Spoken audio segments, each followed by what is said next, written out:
Assalamualaikum warahmatullahi wabarakatuh. Apa kabar anak-anakku semuanya? Sehat?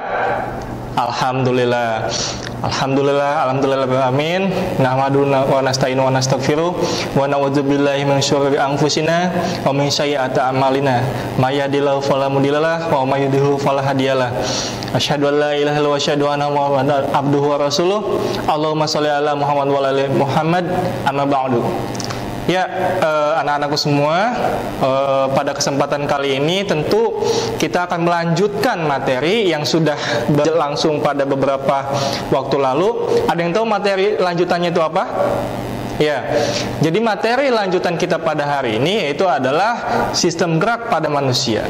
Nah, tentu ada yang sudah membaca e-modul, ada juga yang belum. Baik, di sini Bapak akan terus menerangkan tentang alat gerak atau sistem gerak pada manusia, dibagi menjadi dua, yaitu alat gerak pasif dan juga alat gerak aktif. Tentu terlihat atau tergambar pada sebuah kata, yaitu pasif dan juga aktif. Nah, kalau pasif, dia otomatis yang mengikuti atau yang terbawa oleh alat gerak aktifnya. Alat gerak aktif itu alat gerak yang sesungguhnya dia itu bisa menggerakkan apa? Menggerakkan organ gerak pasif itu. Nah, alat gerak pasif contohnya seperti tulang atau kerangka manusia. Nah, kerangka manusia atau tulang itu mempunyai beberapa fungsi. Yang pertama, itu adalah sebagai bentuk tubuh. Nah, bayangkan kalau misalkan kita tidak mempunyai sebuah rangka. Nah, tentu hanya tergambar sebuah sel manusia. Yang kedua, untuk melindungi organ tubuh. Tentu di dalam tubuh kita terdapat beberapa organ dalam yang tentunya harus dilindungi. Nah, jadi untuk melindungi itu membutuhkan sebuah kerangka. Nah, lalu yang ketiga itu adalah tempat melindungi otot. Nah, di dalam badan kita ini terdapat otot nih. Nah, jadi dilindungi oleh si kerangka manusia itu gitu ya. Yang keempat itu adalah pembentukan sel darah merah gitu ya.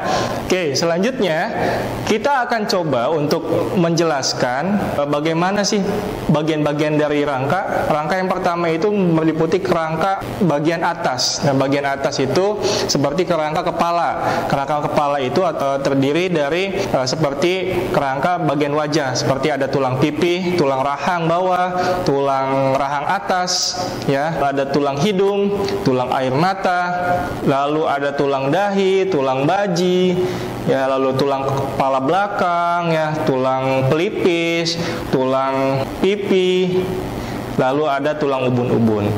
Yang kedua, bagian kerangkanya itu adalah kerangka badan. Nah, kerangka badan ini terdiri dari tulang belakang dan juga tulang dada, ya.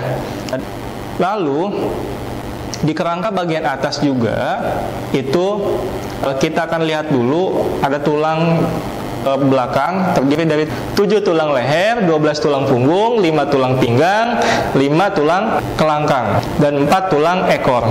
Tulang rusuk itu terbagi menjadi 2, ya. Ada tulang rusuk sejati dan ada tulang rusuk palsu. Di dalam tulang rusuk juga ada tulang hulu, ada tulang badan, dan juga ada tulang taju pedang.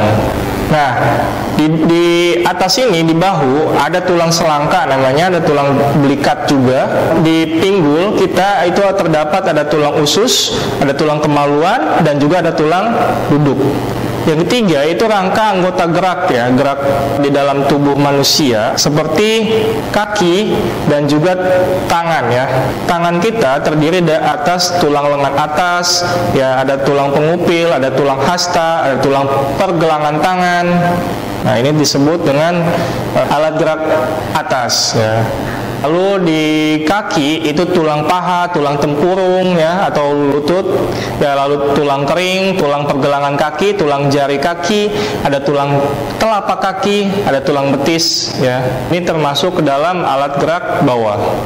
Baik, selanjutnya di sini Bapak akan menjelaskan untuk materi persendiannya. Jadi sendi itu adalah hubungan antar tulang yang memungkinkan untuk manusia bergerak. Sendi yang pertama itu adalah sendi geser, contohnya seperti di ruas tulang belakang. Selanjutnya itu ada juga sendi engsel. Nah, sendi engsel itu ada pada bagian tangan, ya, siku, bagian kaki, lutut kaki. Nah, jadi itu termasuk ke dalam sendi engsel.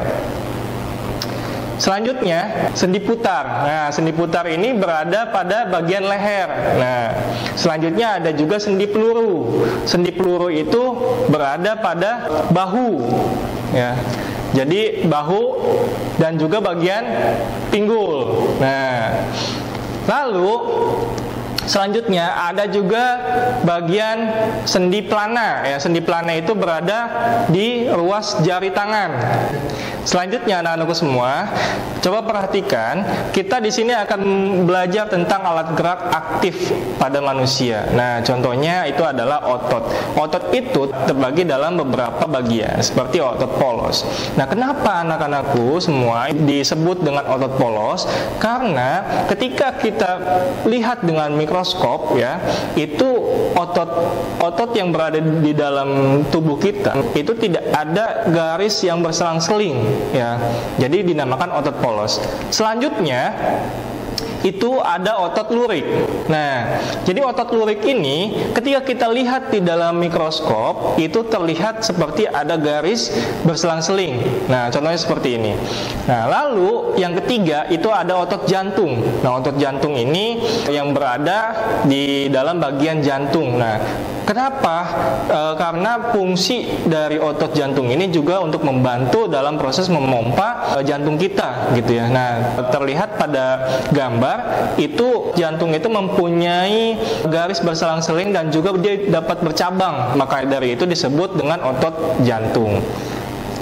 Baik, anak-anakku semua, materi kita pada pertemuan kita hari ini, nanti kita akan lanjutkan pertemuan selanjutnya ya dengan materi-materi yang berbeda juga.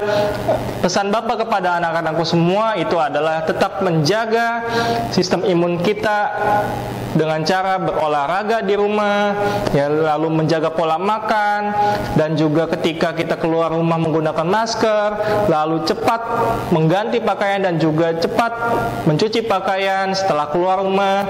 Tetap jaga diri, jaga kesehatan. Wabillahi taufiq wal hidayah. Wassalamualaikum warahmatullahi wabarakatuh. Dadah.